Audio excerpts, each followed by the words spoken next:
Welcome to ఈటీ. విద్యా balun పలు సినిమాలలో నటించి అన్ని భాషల్లోనూ తనకంటూ ప్రత్యేక గుర్తింపు తెచ్చుకున్నారు విద్యా బాలన్. 2003లో ఓ బెంగాలీ సినిమాతో ఇండస్ట్రీకి పరిచయమైన విద్యా బాలన్ 2005లో పరిణీత అనే సినిమాతో బాలీవుడ్ ఎంట్రీ ఇచ్చారు. సిల్క్ స్మిత జీవితం ఆధారంగా తెరకెక్కిన ది డర్టీ పిక్చర్ సినిమా విద్యా బాలన్కు హీరోయిన్గా మంచి పేరును తెచ్చిపెట్టింది. ది డర్టీ పిక్చర్ తర్వాత పలు మహిళా ప్రాధాన్యం ఉన్న సినిమాలలో నటించిన విద్యా బాలన్ రీసెంట్గా ఓ ఇంటర్వ్యూలో తన కెరీర్ స్టార్టింగ్లో ఎదుర్కొన్న చేదు అనుభవాలను గుర్తు చేసుకున్నారు.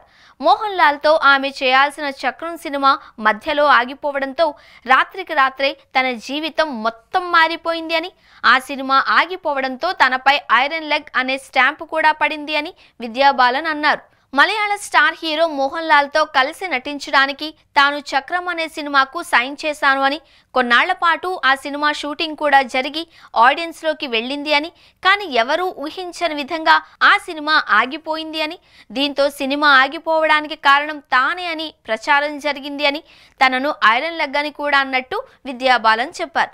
దీంతో రాత్రికి రాత్రే తాను ఆల్రెడీ సైన్ చేసిన 9 సౌత్ సినిమాల నుంచి తనను తొలగించి తన జీవితాన్నే మార్చేశారు అని, అసలు ఆ ప్రాజెక్ట్ ఆగిపోవడానికి తనకు ఎలాంటి సంబంధం లేదు అని, డైరెక్టర్కి హీరోకి మధ్య వచ్చిన మనస్పర్ధల వల్లే ఆ సినిమా ఆగిపోయింది అని, అయినప్పటికీ ఆ ఎఫెక్ట్ తన కెరీర్ మీద మాత్రమే పడింది అని ఆమె తెలిపారు.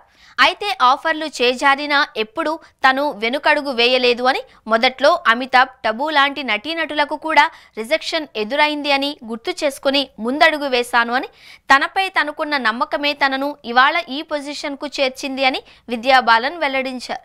ఆ తర్వాత విద్యా బాలన్ మంచి నటిగా పేరు తెచ్చుకోవడమే కాకుండా ఎన్నో అవార్డులు, పురస్కారాలను కూడా అందుకున్నారు.